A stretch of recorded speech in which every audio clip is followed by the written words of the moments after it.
আরে কি করতেছো তখন থেকে? কেন দেখতে পাচ্ছ না যে রান্না করছি? না। হ্যাঁ, না। পোনা মাছের ঝাল বসিয়েছি। আলু, কাঁচকলা, পেঁপে, সজনে ডাঁটা দিয়ে পোনা মাছের ঝাল করছি। আর হচ্ছে এই যে মাশরুমের পকোড়া করবো। মাশরুমের তরকারি করা হয়ে গেছে, এখন শুধু পকোড়া করবো।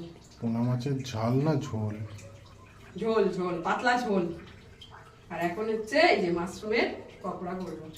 মাশরুম গুলো নুন হলুদ দিয়ে একটু ফুটিয়ে নিয়েছি, আর এই যে বেসন ফাটিয়ে নিয়েছি।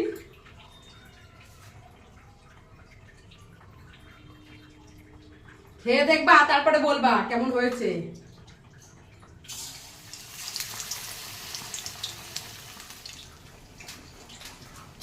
কি কেমন হয়েছে ক্রিস্পি। দেখেছো? আর এত কিছু শোনাচ্ছিলা।